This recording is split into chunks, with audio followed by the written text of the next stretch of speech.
Assalamualaikum warahmatullahi wabarakatuh. Halo semuanya. Perkenalkan, nama saya Harismatu Niam dari kelas A Prodi Ilmu Hukum Universitas Wahid Hasyim Semarang.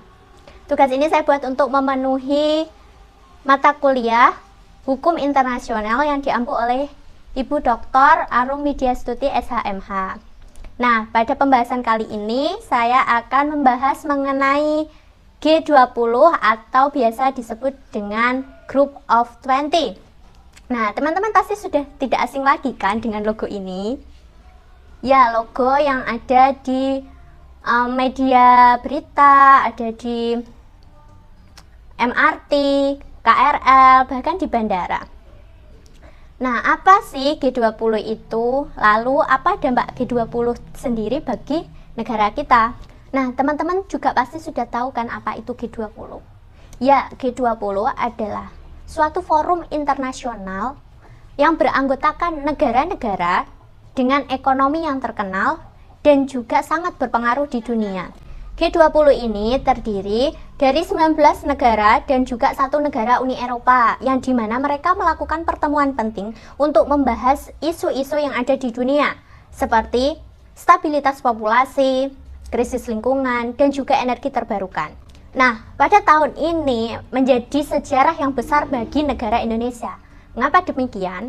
Karena pada tanggal 15 sampai 16 November 2022, Indonesia menjadi tuan rumah pertemuan G20 untuk yang pertama kalinya. Dan Presiden Republik Indonesia, yakni Bapak Joko Widodo, memegang peran penting, yakni menjadi chairman di Group of 20 ini. Nah, sebelum kita membahas dampak dari pertemuan G20 ini di Indonesia, alangkah lebih baiknya kalau kita lihat sejarah G20 ini terlebih dahulu. Nah, konsep awal dari G20 ini adalah sekumpulan negara yang mempresentasikan lebih dari 60% populasi bumi, 75% perdagangan global, dan 80% PDB dunia. Singkatnya, G20 ini mempresentasikan negara dengan pengaruh dan aktivitas ekonominya paling besar, entah dari sisi produktivitasnya, dari banyaknya populasi yang menjadi daya serap konsumsi ekonomi dunia. Nah, anggota dari G20 ini terdiri dari Afrika Selatan, Amerika Serikat, Arab Saudi, Argentina, Australia, Brazil, India, Indonesia, Inggris, Italia, Jepang, Jerman, Kanada, Meksiko, Republik Korea, Rusia, Perancis, Tiongkok, Turki, dan juga Uni Eropa.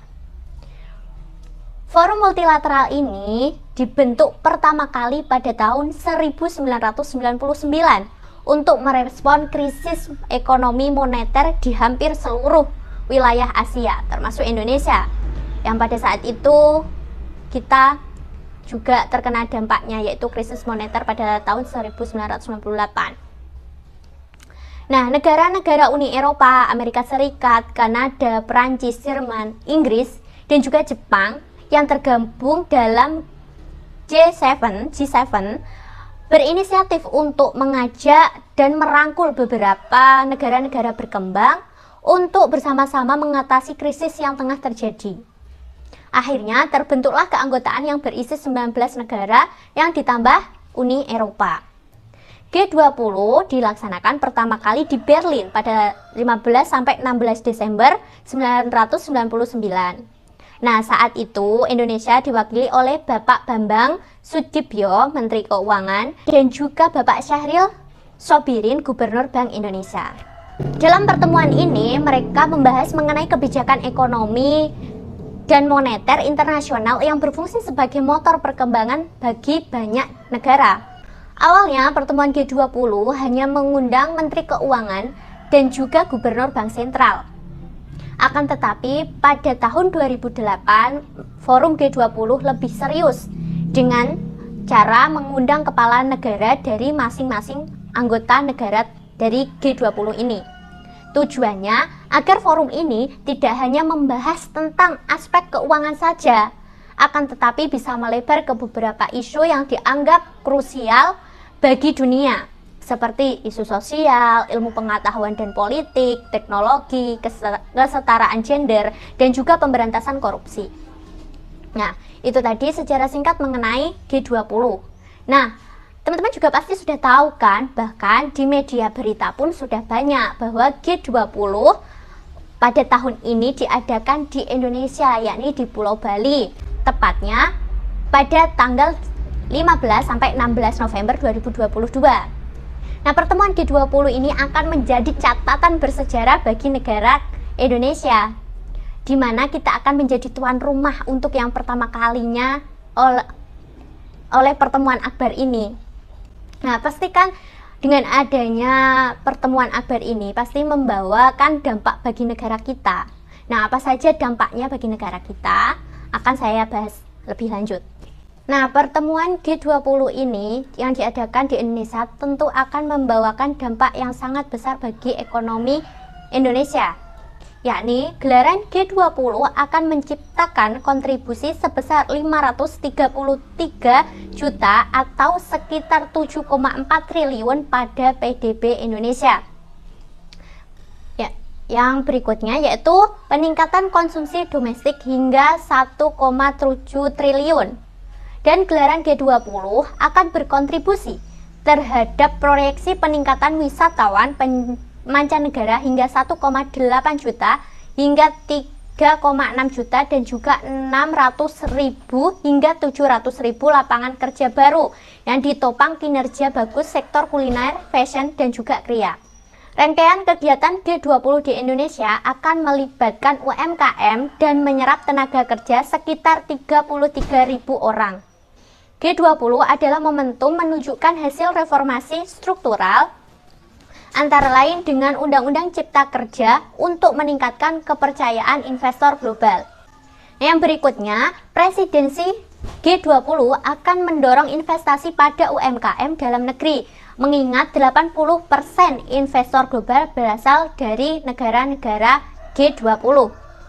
Indonesia akan berperan dalam mendesain kebijakan pemulihan ekonomi dunia. Bila perekonomian dunia membaik, maka kita akan menerima dampak positifnya. Salah satunya ekspor yang akan tumbuh tinggi. Nah, menurut Gubernur Bank Indonesia, pemulihan ekonomi dunia dan domestik meningkatkan konsumsi masyarakat, investasi dan kegiatan ekspor-impor yang tumbuh pesat.